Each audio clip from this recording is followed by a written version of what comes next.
everybody, it's me, Terry, of the Yarn Joy podcast.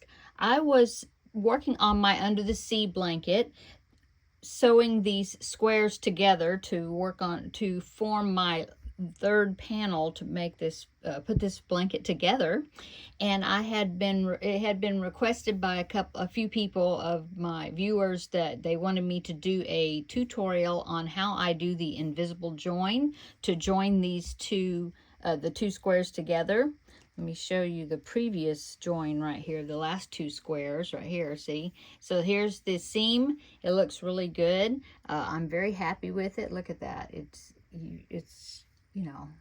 Yeah. I think it turns out really well. There's no ridge. I like it that it's flat. There's a small ridge at the back of my work, but I don't mind that at all. So, like I said, I was getting ready to put another two of these squares together, and I thought that I would take you along. Let me zoom it out and show you how I do it. Okay, so you want both your squares face up. You're going to need a yarn needle. I like the ones, let me see if I can see how it's got a bent tip right there. I think that really works really well to get underneath the stitches. I really like that. You don't have to have a bent tipped one like that. See, it's bent at the tip. This, I believe, is a clover. You don't have to have one. You can have a regular yarn needle if you prefer, but these are my favorites. Okay, and a pair of scissors. And then you want your main, this is all I have left of this main color that I'm going to be using to do the invisible seam, okay? So what I like to do is I like to give myself plenty of yarn to do this because, let me show you. See, I have a tail in the beginning where I started and a tail at the end, so that way I'd have plenty of yarn to weave those tails in once I am finished with the seam. Okay, so what I do is I was trying to figure out, well, how long of a strand of yarn do I like to use? And I kind of measured it, well, sort of, the last time I did a seam, this one over here, so I could kind of tell you. And so kind of a rule of thumb of what I've been doing is I've been laying it up against my square, and I do it 3 times. So there's 1, 2, and 3. I'm not stretching it super tight or anything. And then I just cut that. Oh, well, it would help if I used the right hand holding this scissors. Okay, so now I'm going to put my yarn on my needle here to get ready to do the seam. Okay, now I am left-handed, but it doesn't matter if you're left-handed or right-handed. You don't have to start on a particular side. I normally, since I'm left-handed, I normally start on this left-hand side, but I mean, you're going to go back and forth between them, so you can start on the right-hand side if that's more comfortable for you if you're right-handed, but the process is going to be the same, okay? And the loops that you're going to be working out of on both squares is the back loop only along each edge, okay? That, in fact, when you put those together, see if the back loops are the loops that are closest to each other, right? Okay, so let me go ahead. I'm going to zoom you up and get you in a good position here, and then I will show you how to get started with this. Okay, so I have you zoomed up really far, and so then you can see the corners of both of the squares. And I'm going to take my yarn needle, and I'm going to go from the front to the back in the back loop only of the corner. So these squares have a chain 2 in each corner, okay? And so I'm going in the one that is the closest to the first chain that's going that way, the first stitch, and I'm going to go through the back loop only of that. Well, actually, since it's a chain, you could actually go through 2 the back loop and the third loop, the one that's at the back, if you want to, the back ridge, it doesn't matter. Anyway, so I'm going to go in there from the front to the back, and then I'm going to go across to my other square, and I'm going to go up from the back to the front of that same matching chain, okay, and pull my yarn needle. I'm going to pull it through, okay. I want to leave a good tail, so that way, see right here, I'm going to leave a good tail so that way I can use that to weave in my end. Sorry, you're off camera, but weave in my end, or I'm off camera, sorry, at the end, okay? So now I'm just going to go through those two stitches again, just to kind of anchor my yarn, okay? So I'm going to go from the front to the back of that first chain, and then I'm going to come up from the back to the front, just where I come up with the other side in that same chain, and pull it through. So I'm just kind of anchoring it together, okay? And now I'm going to start my invisible join. So I'm going to go to the opposite side. If you're like right now, I'm working out of the square on my right, but if you're working on the square on your left right now, you just do the opposite, but it's the same thing. Okay, so I'm going to go back across to the chain where I came out of. You can see that stitch right there. You can see it, so you can see which one you came out of. I'm going to go into that one from front to back, and then I'm going to go up through the back loop of the next stitch, you know, from back to front like that. Okay, and then I'm going to pull that through. Okay, and you don't have to pull these tight together, because we're going to do that in a minute. Okay, so now I'm going to go back across, and I'm going to go up, I'm going to go back across and go from the front to the back through that chain. Let me find it. Yeah, right here. Through the chain that I came out of, and I'm going to go up from the back to the front through the back loop of the next chain. It's hard for me to describe what I'm doing. I think it's easier since you're watching me, you can see what I'm doing. Okay, so now I'm back on the right side again. Now I'm going to go back over to the left. I'm going to go through that previous chain, you know, that I came out of. I'm going to go into that from the front to the back, and I'm going to come up through the back loop of the next stitch. Okay, and don't pull your yarn tight together, because you want to be able to see where you came from. See this right here? Okay, so now I'm going to go into that, where that is right there. I'm going to go into that stitch from the front to the back, that same one, and then I'm going to go underneath and come through the back loop of the next stitch. Okay, so that's what we're going to do. We're just going to go back and forth. Okay, so since I didn't pull it together, I can see where my last stitch was, where I went across, and so I want to go into that where I came out of it. I want to go into that from back to front, and then I'm going to come up through the very next stitch, the back loop of the very next stitch. Okay, like that. See that?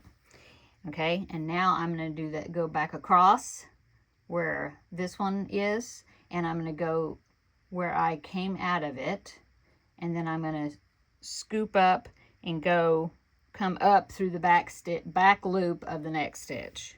Oops. It's a little awkward right in the beginning, because you got your beginning tail that might get in the way. Okay, so just going to repeat that. Let me go up just a little ways, and then I'll show you how we pull it together. Okay, so go across to that where we came out of that stitch and go into it from front to back, and then you're going to come up from back to front, oops, in the back loop only, see, of the next stitch, like that. Okay, and then let's go across.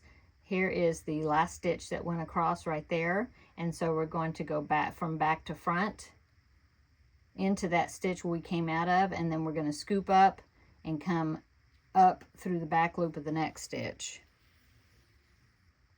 Like that, see? Okay. Oh, and a tip. See how my yarn is wanting to lay up this direction? When you're going to make the stitch, pull that down, because you don't want to loop through that yarn. So pull it down here, just, you know, lay it down back that way, and then find your last stitch where you were, and then you go from front to back through that one you came out of, and you're going to scoop up through the back loop of the next stitch. Okay, and then we go across again. So make sure that this is not above my work. Put it down, laying down. And then we're going to find that last crossover stitch, and we're going to go in from front to back into that same stitch where it came out of, and then we're going to come up through the back loop of the next stitch. Pull that through. Okay, so see, now it's like a ladder.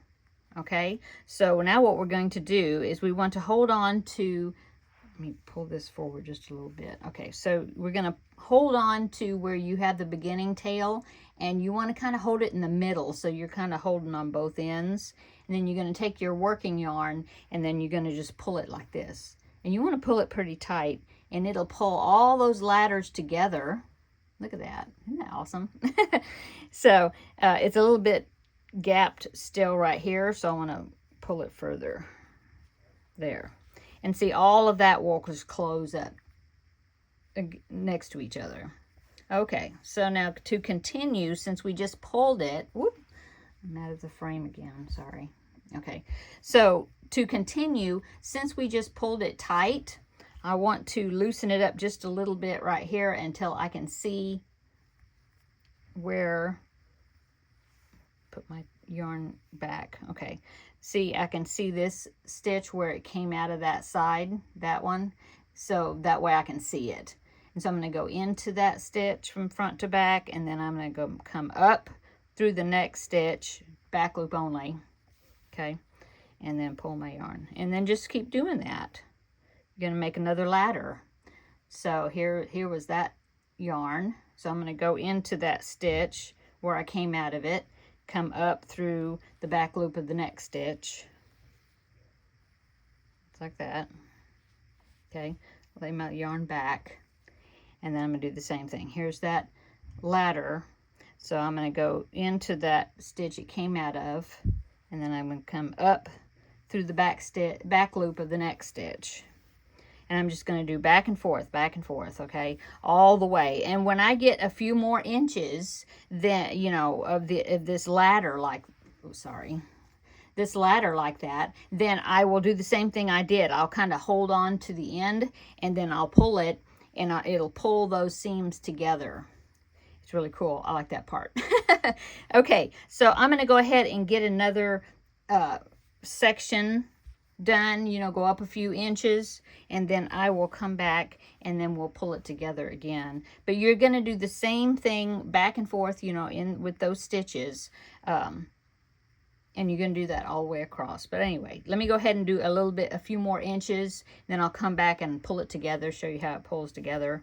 Okay, so I did a few more inches up my seam here, and so see, you can see how that's gapped open. It's like a ladder effect. So now I'm going to pull this together. So I'm going to hold on to the back, you know, below it, and then I'm going to just start pulling it. And you want to pull it pretty firm, because you need to get all those seams pulled together. Okay. And then, as you can see, now see right here, let's see, where is it? Right here. It's still kind of open right there, so I need to pull it some more. There, you can kind of feel it when it all goes together, okay? So there's my invisible seam. Okay, now I'm going to go ahead and work all the way to the end over here, and then I can show you how I end off, okay? But I'm doing the same stitching. So once you pull it together, to find where you left off, you can pull it apart just a little bit, so then you can see. Let me show you this to get you going. you can see where that stitch is, the last ladder stitch, I guess you'd call it, the last rung of the ladder.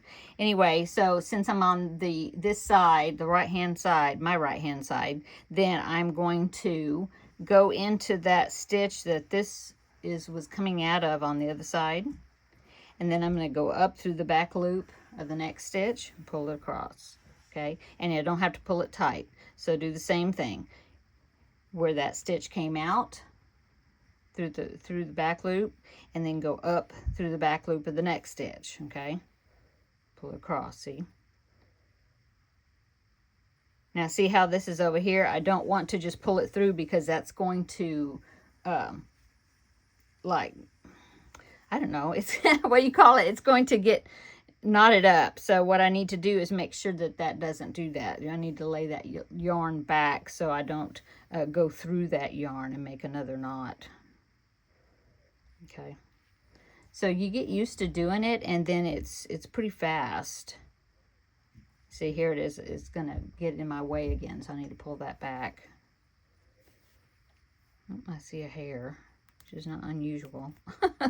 Okay, and now go to the other side, just like that. Okay, so now I'm going to go ahead and go to the end, and I just do, you know, maybe 2-3 inch sections, and then I'll pull it. You know, you may even want to pull it more often if you're having a hard time getting the seam pulled all the way together.